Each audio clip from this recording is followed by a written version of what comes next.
anak kita, itu yang disebut namanya al-ihsan. Hadirin jamaah sholat Id yang berbahagia dimuliakan Allah Subhanahu wa taala. Inilah momentum yang paling terpenting.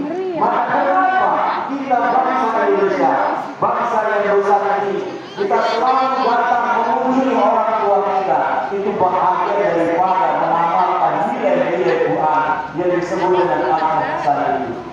Alangkah bahagia kita ketika kita masih memiliki kedua orang tua kita masih memiliki ayah dan ibu kita mampu mengangkat wajah bagaimana orang yang keluar pada orang tua yang seperti itu yang bisa kita lakukan.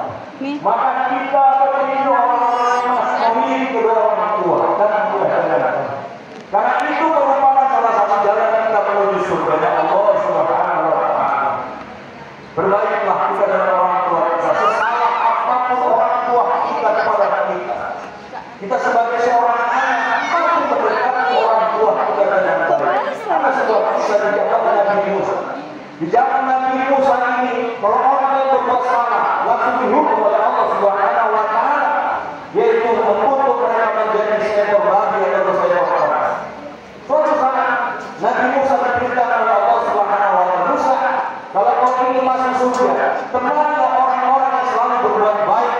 Salah satunya dari kawan yang masuk dalam surga dan Allah Subhanahu wa taala tetaplah kau dalam surga itu. Ada seorang anak muda yang sangat luar biasa amal ibadahnya. Lantas Musa penasaran mendatangi anak muda tersebut.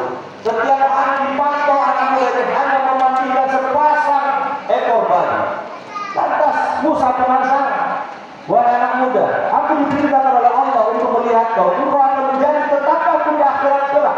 Engkau akan menjadi tetanggaku nanti di surga. Tapi saya lihat amalanmu hanya biasa-biasa saja. Engkau tiap hari memandikan 2 ekor babi ini.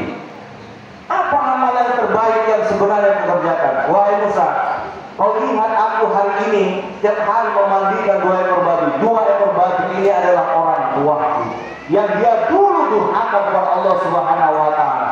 Tapi aku sebagai seorang anak, apapun yang terjadi dengan orang tuaku, buah pengabdianku kepada mereka tetap aku jaga.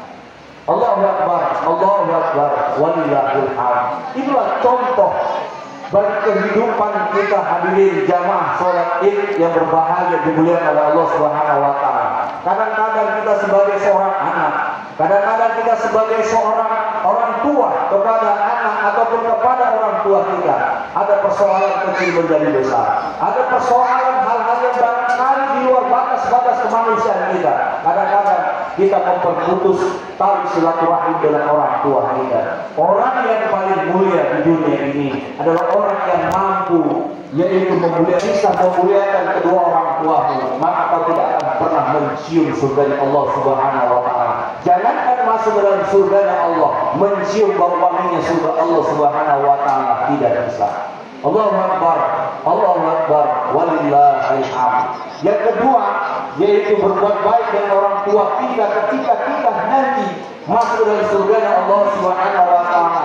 Disebut dalam Quran itu al-bir, birrul walidain. Al-ihsan itu mulia, tapi di atas kemuliaan ada kemuliaan yang lainnya, yaitu birrul walidain. Apa itu birrul walidain? Berbuat baik di atas kebaikan. Kalau ada orang tua kita yang sedang sakit, berbujur, terkapar, dan tidak bisa apa-apa, semua berada di tempat, buang air kecil, buang air besar, bergerak pun dia tidak mampu. Lantas seorang anak mampu mengurusi orang tuanya dengan keadaan tertatih-tatih susah itu, maka disitulah disebut dengan birrul walidain. Banyak anak yang tidak mampu lari dari orang tuanya yang sedang sakit, ketika orang tuanya susah, ketika orang tuanya berbaring, ketika orang tuanya tidak mampu lagi menafkahinya. Banyak anak yang tidak mau mengurusi orang tuanya dengan dalih aku sibuk kerja, aku sibuk begini dan sebagainya, aku tidak mampu dan sebagainya.